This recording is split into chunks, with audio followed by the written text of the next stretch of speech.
Hello and welcome to the first episode of Connect the Game. I'm your host, Tim Crowley, and thank you so much for joining me as we start this new podcast journey together. I've taken a lot of time the last few years to be writing about sports, most recently with the parts of 2 years that I've spent doing so for Nesson, covering everything around the Boston sports community and one of the most fun markets to cover in all of sports.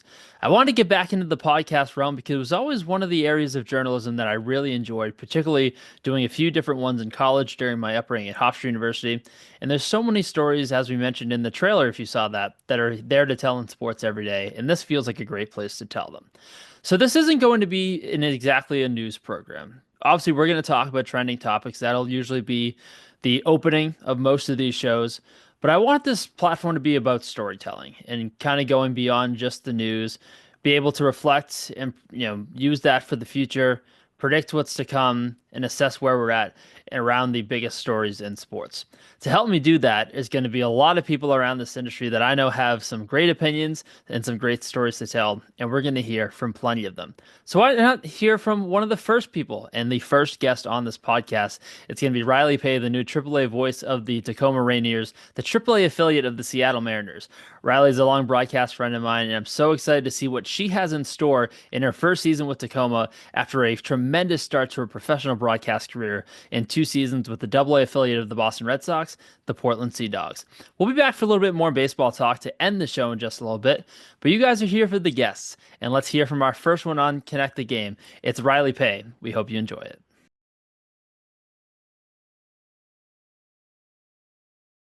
Back inside Connect the Game, episode 1 also means guest number 1, and it's an old broadcast partner of mine, and great to see her as the new AAA voice of the Tacoma Rainiers. Rylee Pay joins the show. Rylee, thanks so much for kicking us off. Thanks for having me. Happy to be guest number one. This is such an honor. So we can go back. This is a long journey with you and a very exciting step that you're about to start off with in just a few days at the time of this recording in Tacoma. But for you, I know you've talked about this in a lot of interviews because you have become quite the media subject to interviews. Usually you're on the other side, and now it feels like the last year you flipped to getting as much coverage as a lot of the players that you've been around. For you, I know you've answered this a lot. Where did this start? What made you want to get into broadcasting?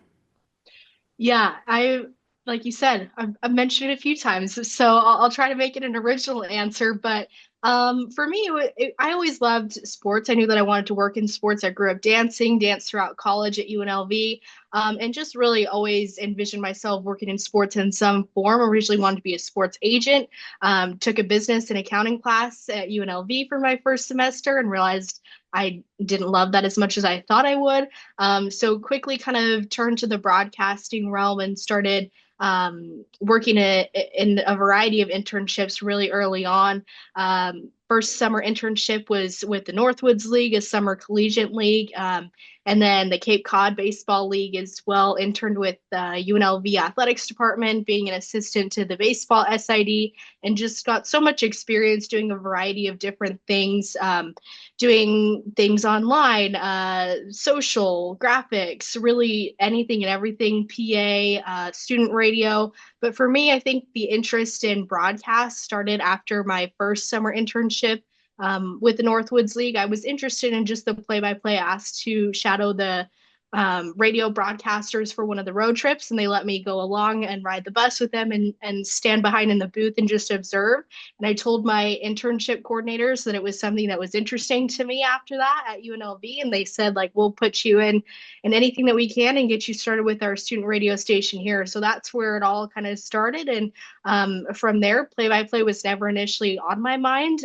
Went into my summer on the Cape, applying to be the team reporter, and was tabled with the idea of also doing some play-by-play. Asked if I would be interested in doing that on top of the coverage for pre and post that I was supposed to do. And so I said yes and started teaching myself at UNLV, doing different student radio broadcasts with UNLV baseball, just picking the brains of all the different broadcasters there, sending off tapes and just figuring out how I could get better and start learning this pretty fast. And then once I got to Cape Cod, you would know my internship coordinators and my broadcast partners at the time, and you and Jake Starr asked me to do the play-by-play in the middle of an Orleans game on a doubleheader, and it was trial by fire, is what I say.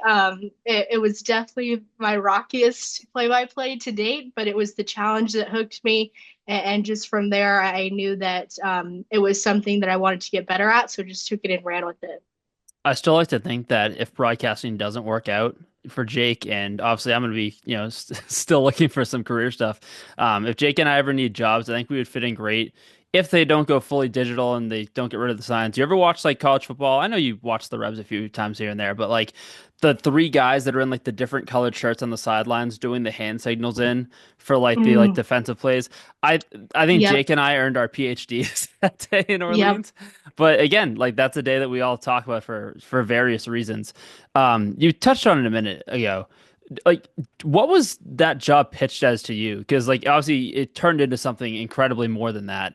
But I don't even remember like what your like what the first round of like okay, here's what Riley's doing, for the sake of our broadcast. Like, what was that originally communicated to you as?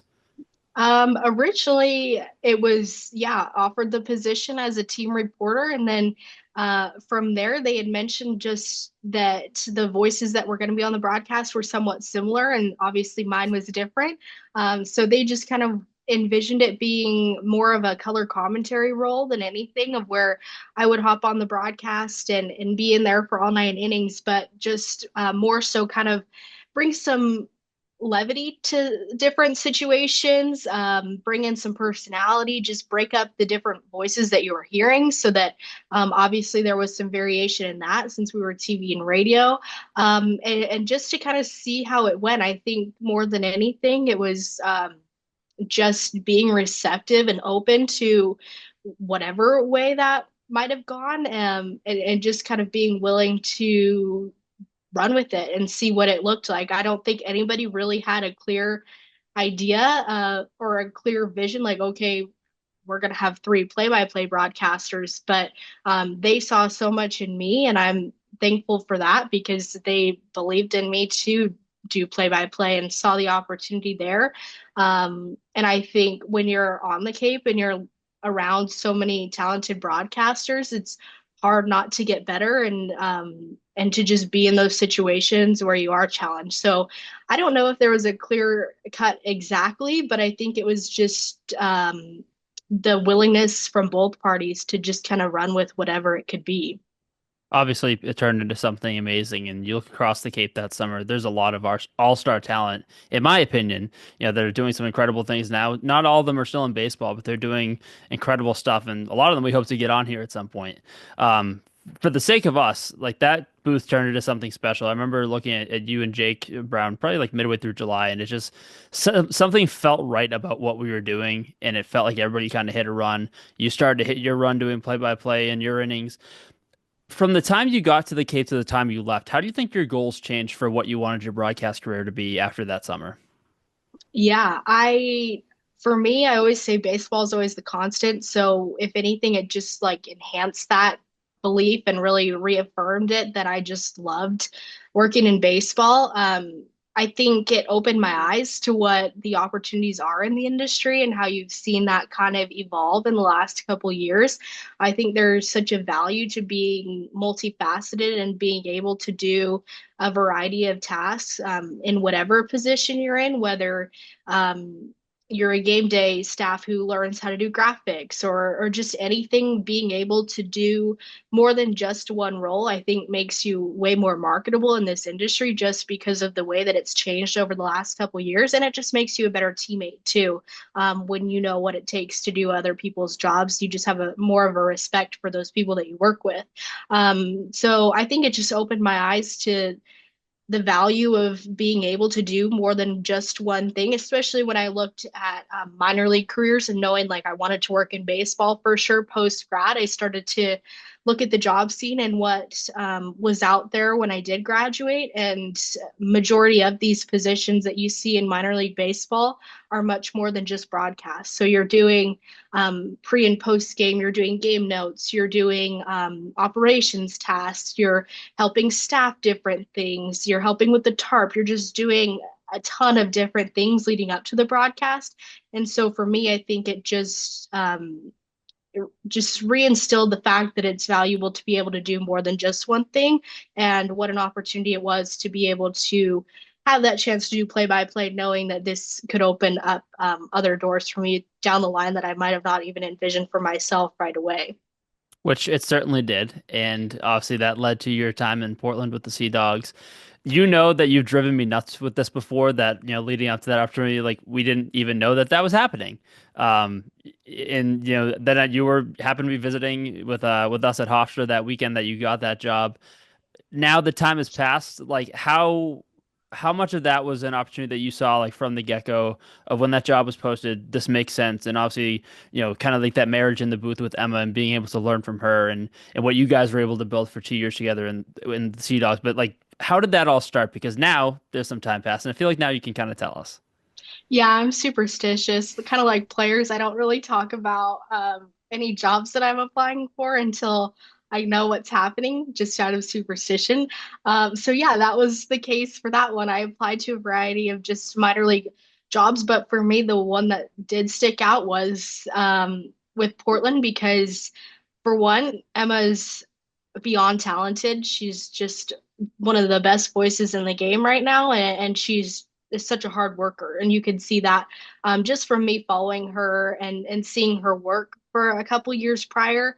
It's very evident how talented she is as a broadcaster. Period. So for me, that was exciting, and also to be able to learn from a voice that sounds like you is not something that really comes along all that often right now, at least. So I knew that it was an opportunity that if I was fortunate enough to get, that I would definitely take, because I just thought that experience would be so valuable. So yeah, I started applying for different jobs and just seeing what was out there by the time I graduated.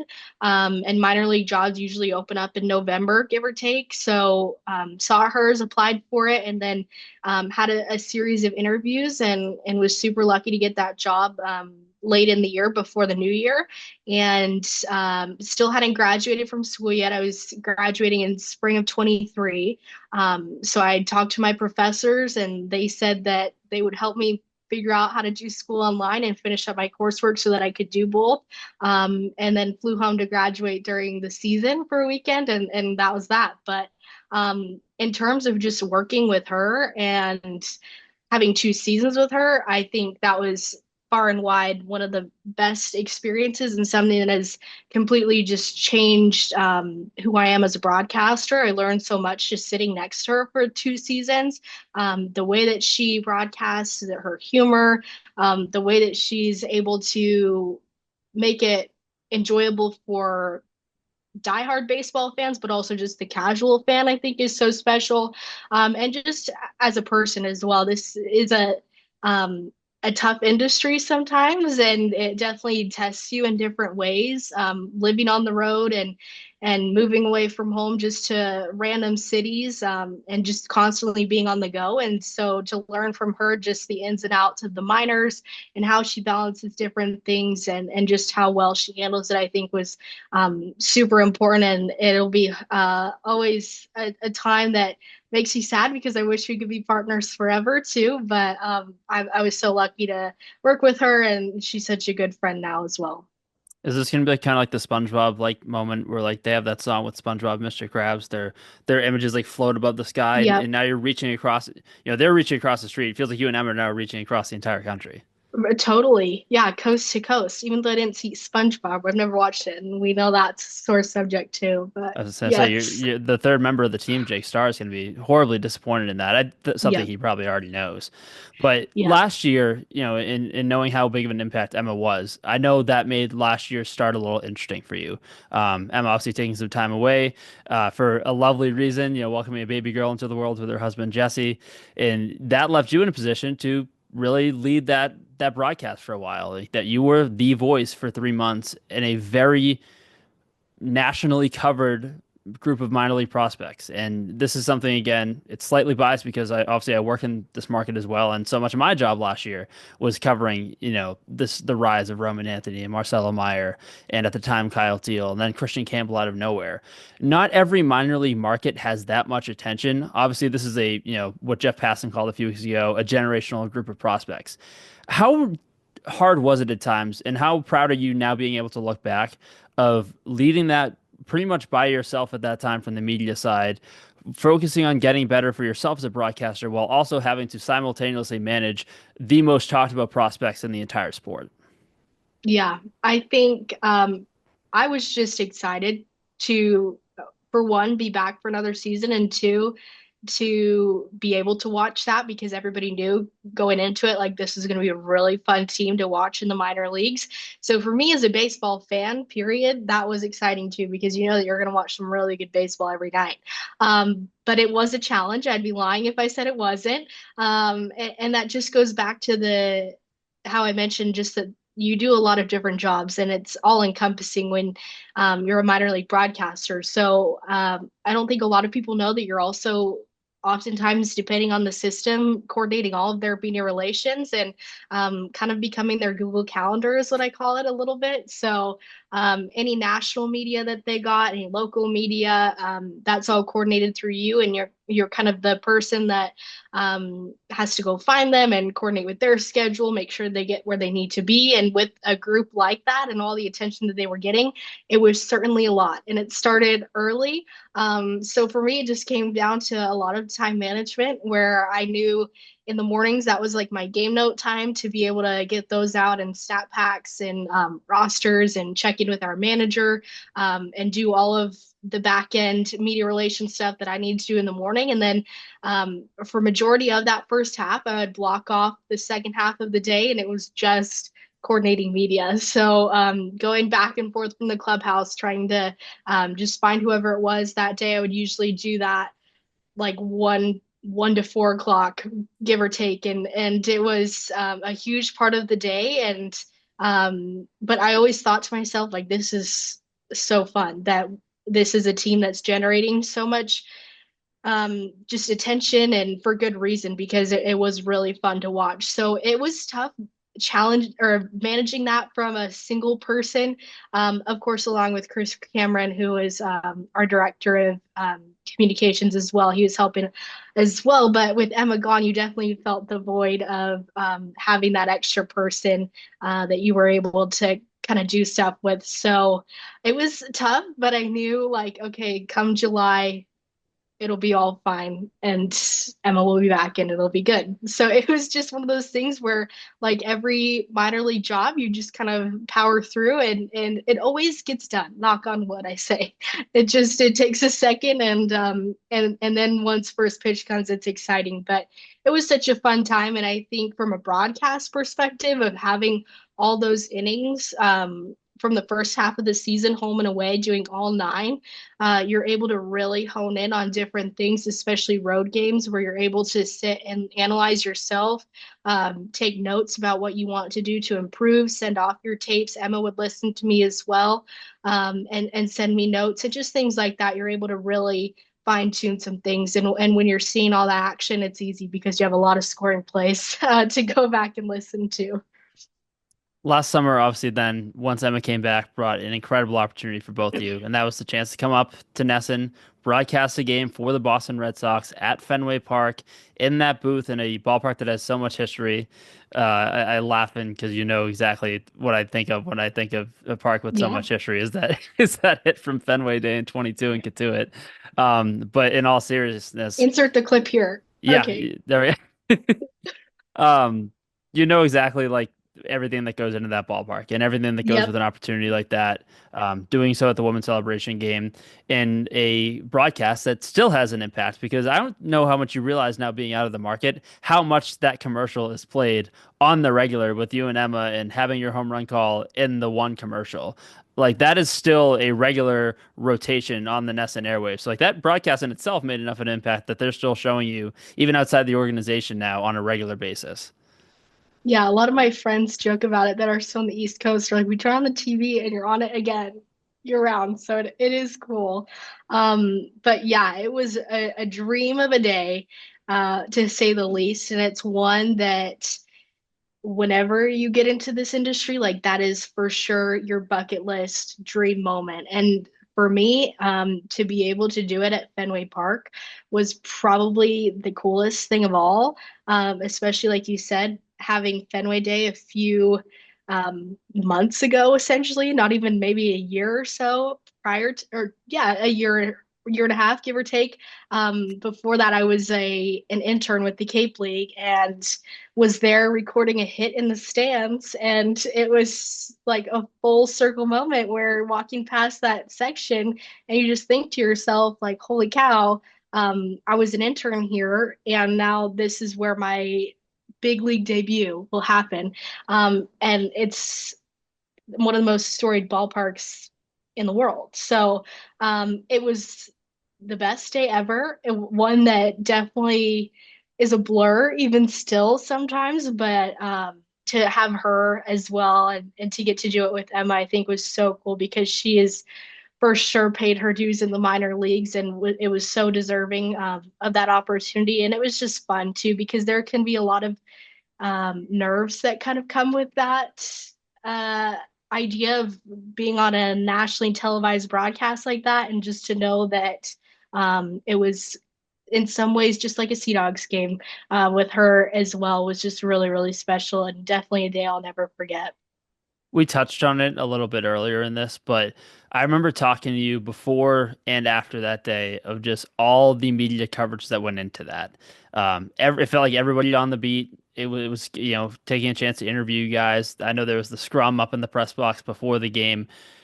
How did that feel being on the other side of it, really at its peak? I know that there were interviews that came up to Portland, throughout the 2 years that you were there with Emma, but that day in that broadcast specifically really brought, some very well-earned coverage to a head and really put you in a national spotlight for that night, and obviously it grew from there. Was it overwhelming? Did you enjoy it? Was it just like, hey, we're here to talk with the players? What memories do you think of, from how you felt those few days leading up to it and kind of being able to reflect a little bit after that? Yeah, it was our first media scrum for both of us, and those are daunting. Now, The lights are bright. the lights are bright and they're really high def cameras too. But it was fun, but it was also like now you have this respect for the players and you know how intimidating it can be sometimes when you're in those moments with all the coverage. So it was different. It's always weird when you're in an industry where you're usually the one asking questions and then they're asking you the questions because you know too that you want to try and give good answers, especially like having been in this job of yeah, asking players questions and stuff. You know the value of getting a good answer. So I was trying my best to do that, but it's also just weird when you're talking about yourself for so long. And in my mind, I was just focused on this game of how can I be really prepared for that, and that's always at the forefront of my mind with any media coverage is just doing my job to the best of my ability and not letting those things get too stuck in my mind. But it was definitely a whirlwind of a lot of different coverage leading up to it. But it was so cool because I think it's those moments where like we just do this job because we love it 100%.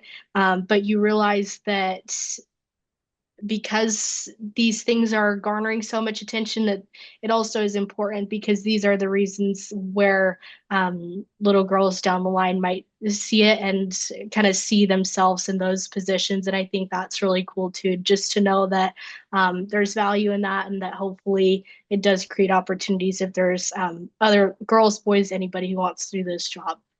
I have one more question about the nesting game, but I like that you touched on that. You touched on it a little bit earlier too, was having to be able to hear a voice like yours and you have little girls look up and be able to see, someone like them on the broadcast. Whether it's that night or just this journey as a whole, like how important is that to you? Because I know there's people that you looked up to in the same way not too long ago, and now you're going to get to be that for a lot of people moving forward. Yeah, I think it's special for any industry. And it just opens your eyes to the value that it does have because I think when you see it and it's being done, that it doesn't seem as abnormal. And I think that's something that'll be valuable for years to come and make it so that that's not the storyline anymore, hopefully. And it's just that this person was hired because they're the best fit for the job and they've put in the work and are qualified to do it. So I think that it is really important to have those people just because for me, it wasn't something that I even envisioned for myself at all, really. But I always reference seeing Melanie Newman when I was an intern with the Northwoods League, just turning on the TV. And I grew up watching the Orioles with my dad. So it was cool for me to just turn on the TV and see that there are women working in this sport. And there are so many women right now. I think that that's something that you don't really realize is that there's tons of women in front office jobs, scouting jobs, broadcasting, and it's just cool to see women doing their jobs well more than anything. Just really inspiring women and just people that are doing their jobs really well, I think, more than anything. So for me, I think it is important just so that it isn't abnormal down the line, if that makes sense. Is the mentor part like surreal to you? Like Melanie was replying to your tweets the other day, and I remember having conversations with you 3 years ago of, oh my gosh, if I ever even get to talk to her. And now she's like recognizing your work on a pretty regular basis. Yeah, I think it is such a small group too, is what you realize when you start to understand that you're a part of a lot of the firsts. You realize that there aren't very many women in this industry still, and it is a small group. So having her um, just be so helpful, sharing her scorecard with me to use, and just a ton of other women that have reached out. Jenny Kavnar has been so kind, meeting her last year. Julia Morales with the Astros reached out when I got this job. Lauren Shahadi was so kind doing her interviews. There's just a ton of really nice women that it's cool to meet them first and foremost. But for me, it is still a little bit weird to even think about being a mentor in that way because I'm is still fairly new in this industry and just graduated a couple years ago. So like speaking in college classes and stuff sometimes is interesting and funny to me because I'm like, these are my peers, you know, it doesn't feel that far removed. So it is really cool, but it's definitely not something that I think about a ton. But it is a really fun community. And I think that's my honestly one of the biggest reasons why I wanted to work in baseball is just because the people here are so special and that's an example of that. That night, obviously, you hadn't been a stranger to some big calls before that had gone viral. It was Marcelo's first home run in Double A you called, right? So that obviously follows up with the Duran home run that night. I think the Red Sox lost that game. So it's not someone's first home run. It wasn't like a milestone home run, but it was, it was important. I think what cut the game to like a 2-run game in the eighth inning. It was Hmm. consequential. When that ball goes in the air, what's going through your head? Because I mean, obviously the big thing from us watching at home was hearing the call. It was definitive. It's something you like. I've talked to so many broadcasters before that when they're in a spot like that, it's like you just pray that it's something definitive and not like especially at a unique ballpark like Fenway, like, oh my gosh, A please pesky ball. Nope. don't let it curl around the pole. Don't let it sit on that little ledge where the red line is on the top of the monster. And Duran hit one that cleared the wall and center. You knew it. Take me through that home run call. Yeah, and I think that's a great point that you mentioned because those other two scenarios had already happened during the game that day. And so in my mind, I was like, oh, yes, like you got to be aware of the different ground rules. And Fenway Park is a special one to begin with. Emma had a home run for the Blue Jays that was a pesky pole home run. And that vantage point up there is a little tough sometimes. And she was cool, calm, and collected for all of it. But for me, it was super cool that it was really anybody in that Red Sox lineup is so fun to watch. But Duran to dead center, you knew it off the bat. You could hear it. Everybody in Fenway knew it too. And when I like recall that moment though, going into it, there was a lot of like thoughts in my mind of if I was gonna change up my call at all, or like kind of what my thoughts were going into it. And a lot of people, a lot of friends that I had just mentioned that it should just be you, like don't try and do too much or don't try and change it too much for the moment and just let it breathe, call it as you see it. So that was the only thing going through my mind at that moment. I was really trying to just keep my blood pressure steady during the whole thing, and it was honestly still a blur a little bit. Knew it off the bat, but just kind of went into the mode of like, this is how I broadcast, and just gonna do it like that and not let the moment get too big. So it was super cool. Emma, I think, was really excited next to me. She like was kind of tapping me after, and I was still like in a little bit of shock, I think, for a second of just like, holy cow. But it was such a cool moment and definitely my favorite call to date. It felt authentic. It felt you, and that was the thought at home was to, it's all right. She got a chance and she met the moment. I know that finding your next chapter after Portland was not an easy decision. There's a lot that you kind of wanted to look for in your next position, both in terms of geographic location, in terms of opportunity. Your first job with Portland, you kind of talked about, like that was fairly, from the broadcast sense early in the offseason.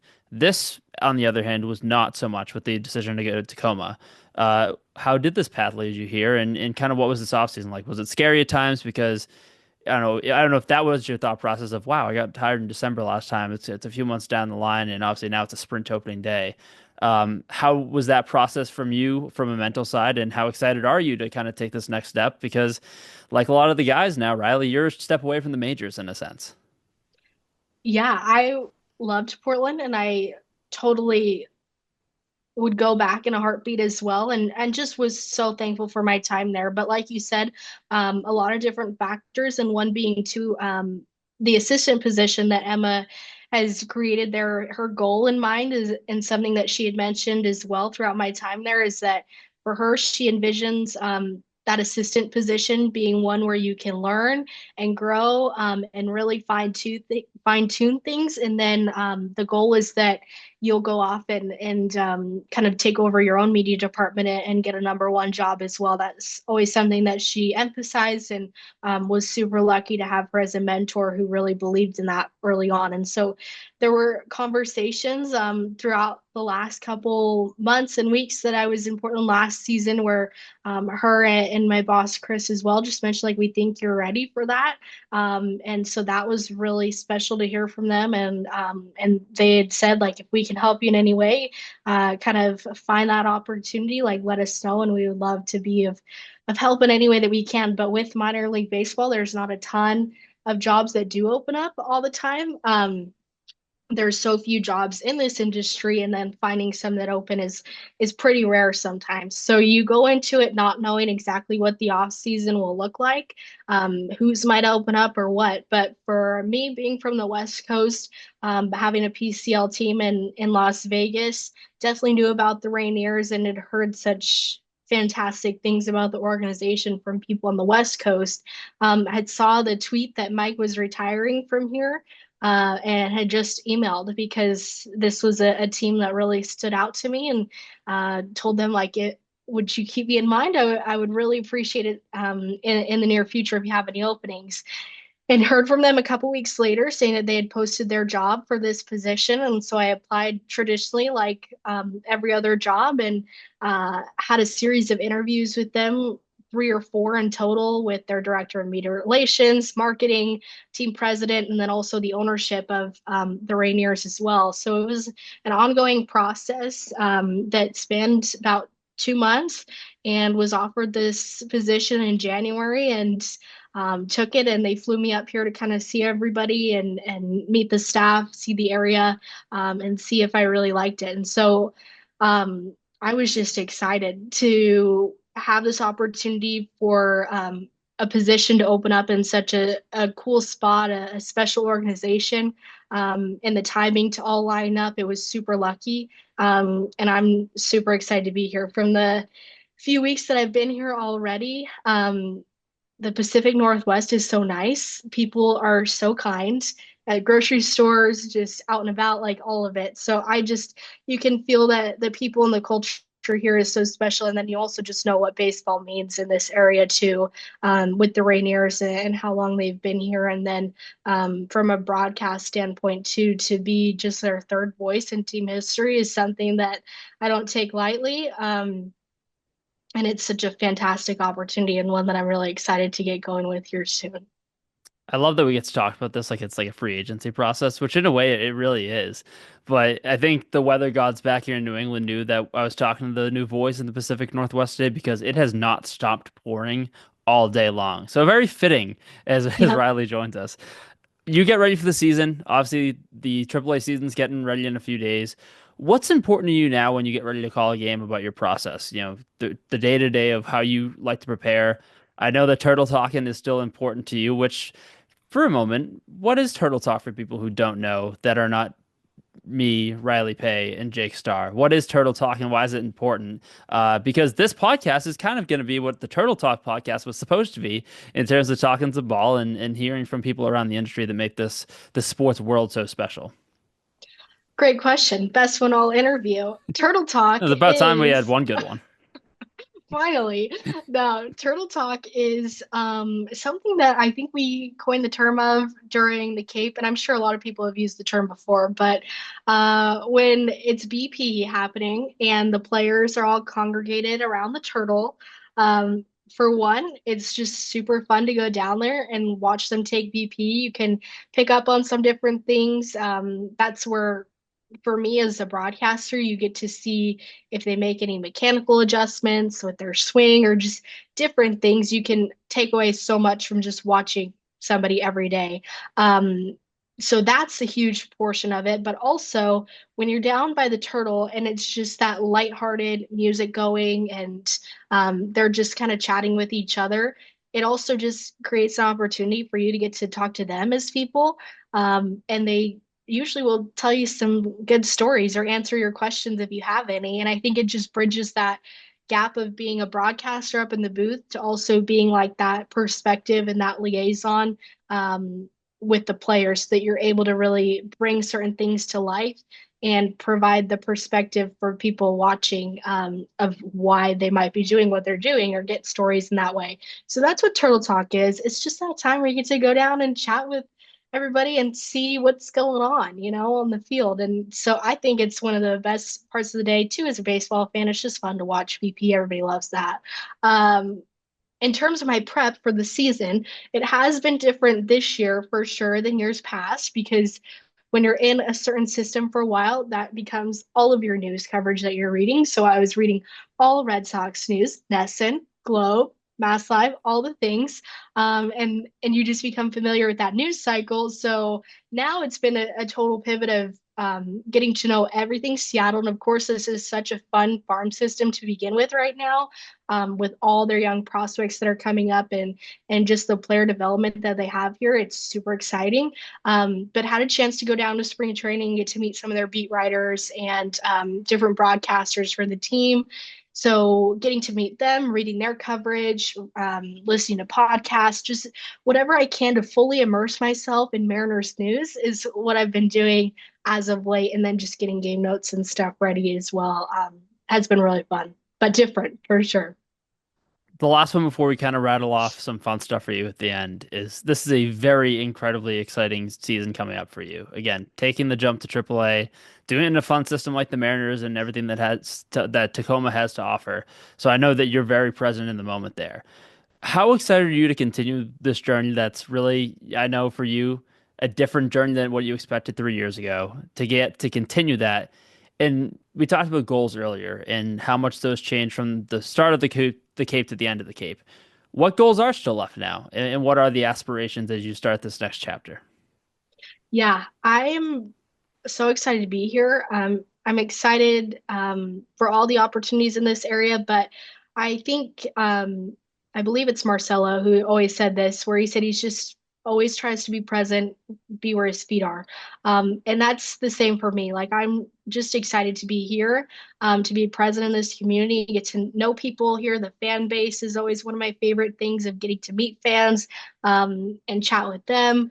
But in terms of goals for myself is just to continue to get better and to um, just always still focus on that. I think as a broadcaster, that's always at the forefront of your mind is how can I improve inning to inning, day to day, over a season.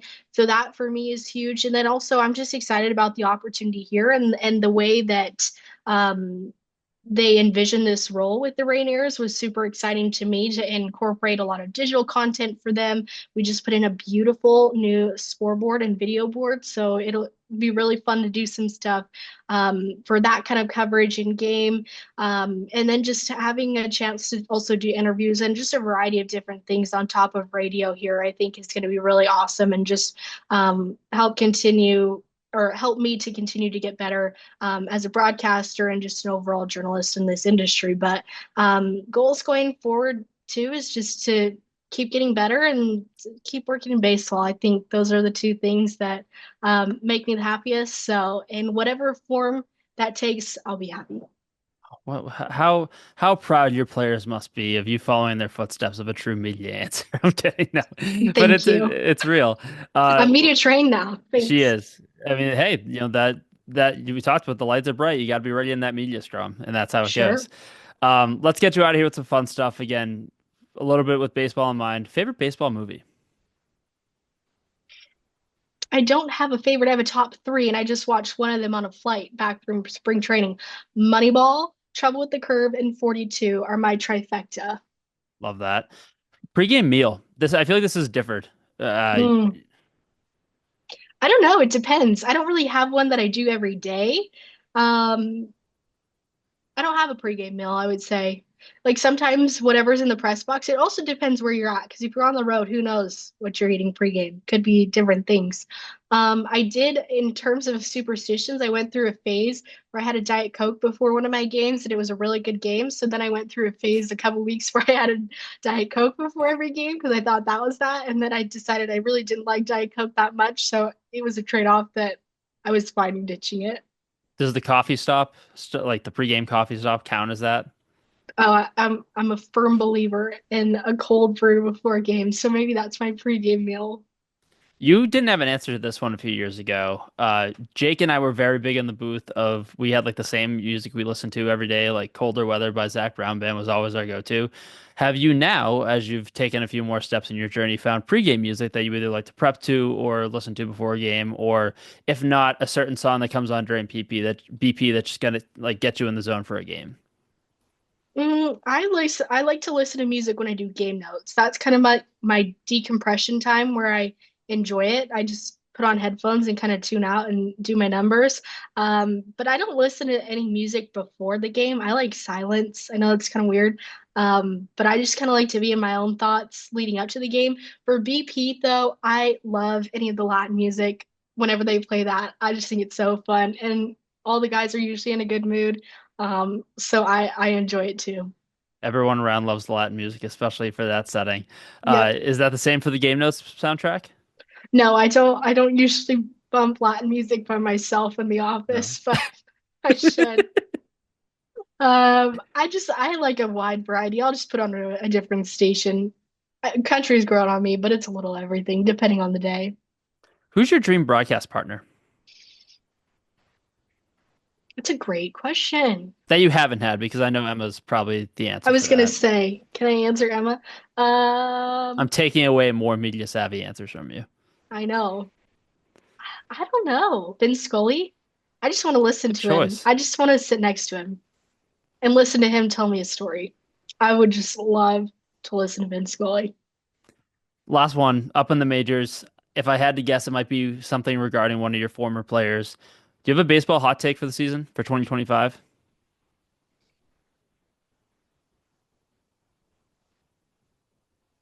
I don't know. I think if you're alluding to Boston news, I think this is going to be a really fun season if you're a Red Sox fan for a variety of reasons. I think you go down the list, especially having been in Double A and seeing all the talent beyond just the Big Four and just everybody that's coming up right now. Hunter Dobbins is electric. He's so fun to watch. Also, Connolly Early, David Sandlin. Like, there's a ton of pitching depth right now that's sneaky good in the minor leagues. And then you match that with of course, the big three that could be making some waves earlier than later. I think it is going to be a really fun season. And so to pinpoint just one thing is going to be hard, but I don't have a hot take. I think everybody sees it coming for sure. Thought I was going to bait you into a potential rookie of the year pick, but I'll move on Rookie with it. of the year. Oh my gosh. No, it's hard to pick. Who's yours? I've been on record saying, I mean, my little victory lap the last couple of days has been Christian Campbell making the opening day roster because I wrote that back in September. Whether or not that actually means anything, probably not. But it's just really a question. And now that he's going to at least get the chance to start, to be there from opening day, I think that helps the odds a lot because I think Roman Anthony could have been in that conversation too. But if you're not starting at the big league level until whatever time of the spring, it hurts your chances a little bit. So Christian getting to start, maybe not start in the lineup. We'll see what his role looks like, but be in the majors from opening day, kind of like his chances. I agree. I think it's interesting to watch down the stretch, but appreciate you being the first guest on this podcast. It's always great to catch up with you. Excited for being able to tune in cross country, so for some later night baseball once everything wraps up back out here. And obviously, you know how proud we are of you and everything that's been there for you the last few years, and should be a very exciting listen this year for Tacoma. Thanks. I appreciate you having me.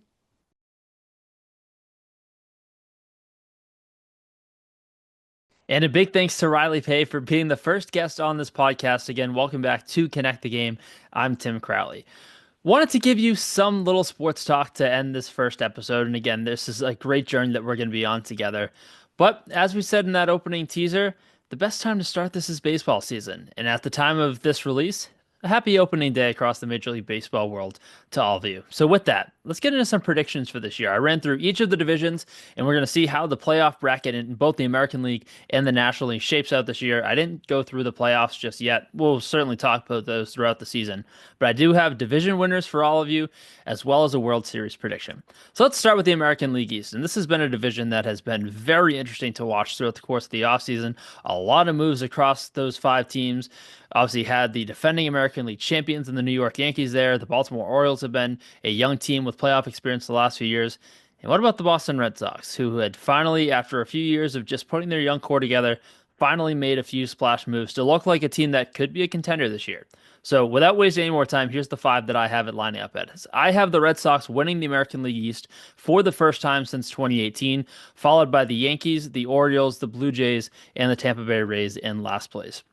With the Red Sox, this has been a team that, for a group that has missed the playoffs every year since 2021, that's three straight, and has had a couple of last place finishes, a 500 third place finish last year.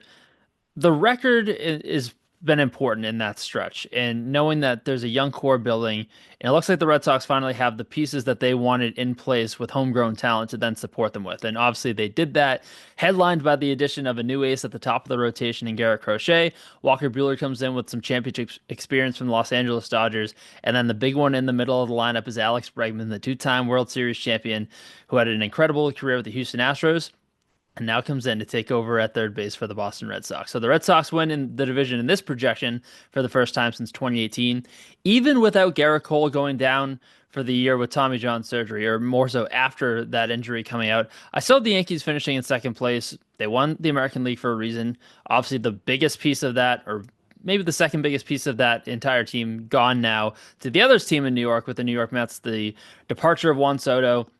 There's still plenty of talent there, but this is why the Yankees, which a few weeks ago, probably the still favorites to win this division, but the Cole injury, trying to make up for that Soto production in the lineup and doing so with a much older group, bringing in veterans like Cody Bellinger, Paul Goldschmidt, who have had plenty of big league success, but it's still a lot of weight on the pressure of Aaron Judge trying to figure out how to cement that lineup and have more production other than just that big slugger at 99. Giancarlo Stanton still battling some injuries with the elbow issue, has that chronic calf injury that got reported a few weeks ago. So there's a lot of question marks with the Yankees. There's still enough talent there to be the second best team in this division and still get into the playoffs. But for now, I have them in second place. Baltimore, again, an incredible young core. Gunnar Henderson, Adley Rutschman, eventually Jackson Holiday really joining this mix. They're still as potent as any team around. The bullpen can still be there. However, You lose a guy like Corbin Burns. You have a horse at the top of the rotation. He's not there anymore. The Grayson Rodriguez injury certainly going to play a factor. That drops the Orioles down to third for me, but still probably as a playoff team. The Blue Jays, this whole season is going to be what does the future of Vlad Guerrero Jr. look like? There's still talent on that team. There's no reason to say they can't put it together and make a run, but this division just still has too much talent in it. And I see the Blue Jays missing out on the playoffs. Tampa, again, rebuilding a lot of that lineup still, and Shane McClanahan was going to have a lot of pressure on his arm this year. Unfortunately, he went down the other day with that tricep issue. Again, avoids Tommy John, but still interested to see how much time he misses. The Rays are still trying to figure out where they're going to be in their next core, not just in their next core, but their next stadium as well. So that's how I have the American League shaping out in the American League East: Red Sox, Yankees, Orioles, Blue Jays, and Rays. Let's go over to the Central. I have really talked myself into the Kansas City Royals, and I have them winning the division, followed by the Tigers, another playoff team, the Guardians, the Twins, and the White Sox. This Kansas City team is interesting to me. They were in it right to the end last year in that wild card race, and Bobby Witt Jr.'s star power is really starting to shine through. This is someone, if I had to circle early on, as one of those players to watch for the MVP race this year. Again, not crazy. I think he's in the top five in terms of odds to win that award in the American League. But this is a really enticing player who had some crazy splits last year, too, that sparked some inconsistencies. If you go look at his home and road splits from 2024, another incredible player to watch. But I have the Royals winning this division pretty narrowly over the Tigers. If they had done enough, and again, Alex Bregman said in an interview with Foul Territory the other day that he thought the entire time they were going to Detroit, the Red Sox came in and made that offer and eventually won that sweepstakes at the last minute. I think that would have been enough to give Detroit the division title. Again, this was a playoff team last year that pushed Cleveland to an elimination game, a winner-take-all game 5 of the American League Division Series. Obviously, you have the incredible arm of Tarek Skubal at the top of the rotation. I still like this Tigers team a lot, and they should be in the mix for a playoff spot. The Guardians obviously went to the American League Championship Series last year, started to see a little bit of regression across the board, and then Josh Naylor leaves in a trade as well. They'll be there. Again, Cleveland always finds a way to pitch. That staff has been outstanding for a number of years now. I'm interested to see how this season goes for them. Minnesota still hasn't really done much. There was not really a lot of additions to this roster. I don't see them taking any sort of elevating step. And then the White Sox, we know what the 2024 White Sox are. We'll see what the 25 White Sox are. But that's how I have the Central shaping out: Royals, Tigers, Guardians, Twins, White Sox. The American League West is very interesting to me as well. I have Rangers, Astros, Mariners, Athletics, and Angels. That's how it's going to shape out. I have the Rangers winning the division. I don't feel like I'm as high on the Rangers as a lot of other people are. I know the lineup speaks for itself, but there's a lot of questions in terms of the veteran arms in that pitching staff. What does Jacob deGrom have? What does Nathan Eovaldi still have? That's the question for me. It's enough to get them to the playoffs, no doubt, and win that division. I just they'll be there. I don't see a deep playoff run for them. We'll see what happens, but the starting pitching questions for me and the scope of the American League, not so much of the division, but the scope of the league are something I'm going to be watching for this year. The Astros, you can't count them out, right?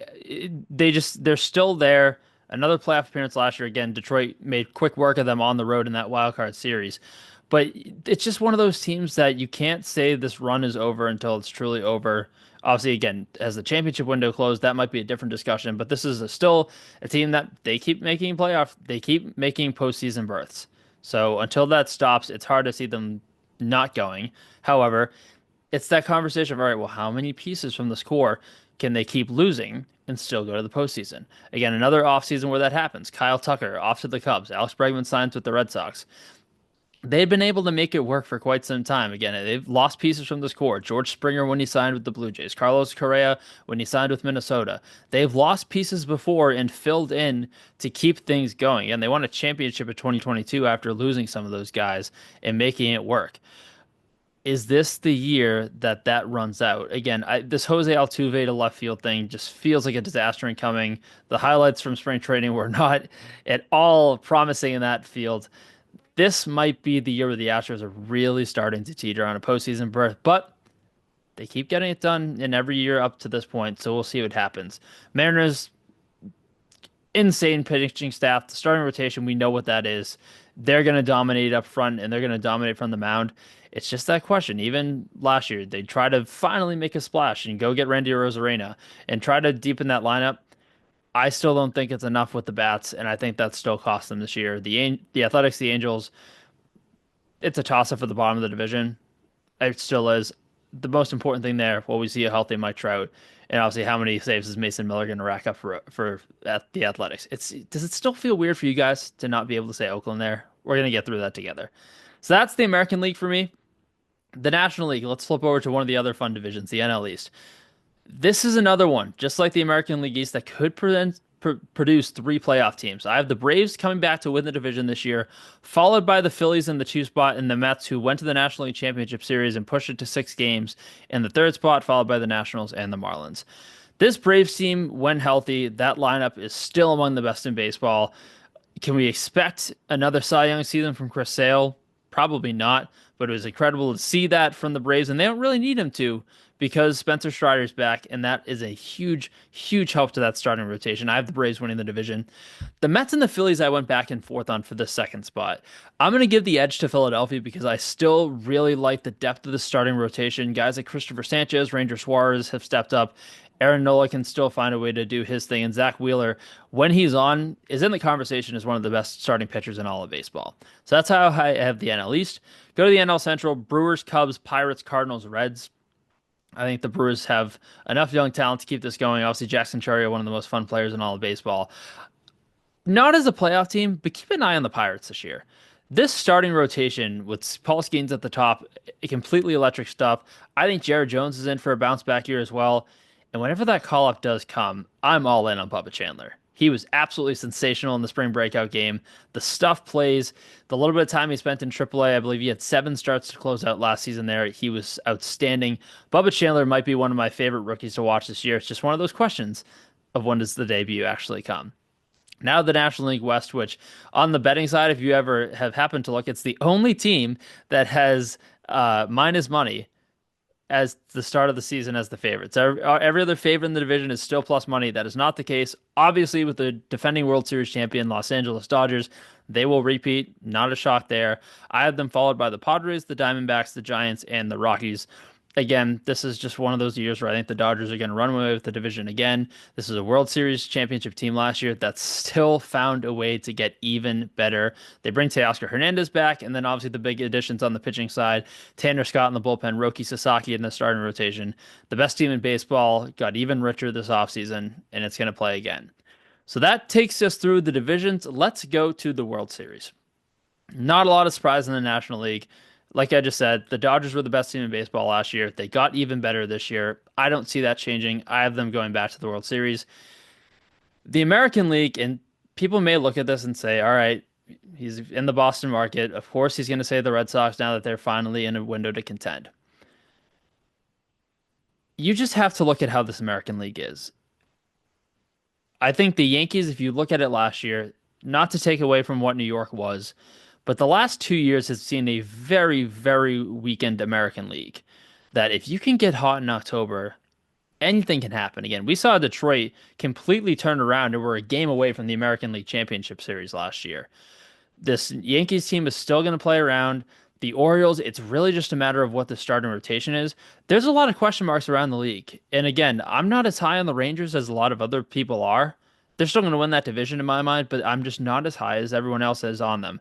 So for me, if the Red Sox starting rotation for the majority of the season can stay healthy, which I know, not happening so far. Again, 3 starters in Lucas Giolito, Brian Bayo, Cutter Crawford, all starting the season behind with injuries. But that depth that is going to be there. It's being tested early. Again, already with a couple of those arms and Richard Fitz, Sean Newcomb, a great story of camp, who was sensational. Have to tip my cap to that one for him winning the number 5 job. That depth's being tested early, but the Red Sox have starting pitching depth. Again, Richard Fitz made his debut last year. He's going to start the year in that number 4 spot. And then 2 other guys to keep an eye on there are Quinn Priester and Hunter Dobbins that I believe are ready to come up and make spot starts whenever the Red Sox need. That's the difference maker. This has been a top 10 team in OPS for the last 7 or 8 years. I believe going back to 2018, they've been a top 10 OPS team in baseball every single season. The Red Sox are always going to hit. For me, the bigger question is now the bullpen. Like that starting rotation, has enough depth that they're going to be fine. Garrett Crochet is an absolute stud. He's someone to keep an eye on for the American League Cy Young. If this veteran bullpen can put the pieces together, whether it's Aroldis Chapman staying as the closer throughout the season from start to finish, whether it's someone like Justin Slayton or Liam Hendricks starting to come into that role and eventually overtakes Chapman at some point, there's just some question marks in terms of veteran guys that have something about them. Again, Chapman has been stretches of inefficiency and the inability to throw a strike. Hendricks hasn't pitched in a few years due to Tommy John. What's still there? Those are the questions that the Red Sox have to answer. But the American League is there and it is open for the taking. It was the same case last year. The Yankees had enough star power. They went to the World Series. The Red Sox added stars this offseason. There's no doubt in my mind that if they play up to their ability and stay healthy, which is something Alex Cora's teams have struggled to do the last few years, but here's the deal.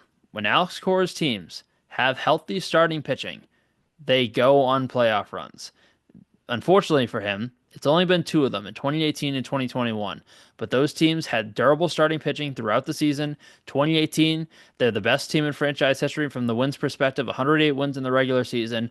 2021, they kind of come out of nowhere, are the best team in the American League for the first half. They squeak into a playoff spot in the second half and then push the Houston Astros to 6 games in the American League Championship Series. If this Red Sox team has a healthy starting rotation, they will go on a run this October. And in a wide open American League, I like their chances to go to the World Series.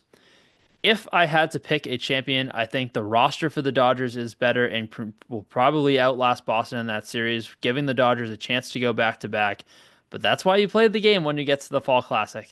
So it should be a fun one to watch. Those are my 2025 predictions. Maybe as the season starts to get going, we can talk some more about some awards predictions. I know I sprinkled in a few little thoughts on those throughout that segment, but most importantly, baseball's back, so let's enjoy this one. Whether you're watching Major League Baseball throughout the course of the weekend or maybe tuning into a Tacoma broadcast with our first guest, Rylee, embrace the sport. It's finally back. Now, as we move forward on Connect the Game, we're going to talk about a lot of different sports. I know there's two bats in the logo, and it probably will be a baseball-heavy show because that has been the center of my discipline in journalism for quite some time. But you're going to hear from a lot of people outside of baseball as well that have really fun career stories to share and have stories to tell about some of the biggest athletes in sports. I can't wait to share those with you in the next few weeks, and thank you again so much for coming on this ride so far as this era of the Connect the Game podcast begins here. For our first guest, Rylee, I'm your host, Tim Crowley. Thanks so much for tuning in, and we'll see you back here next week for episode 2.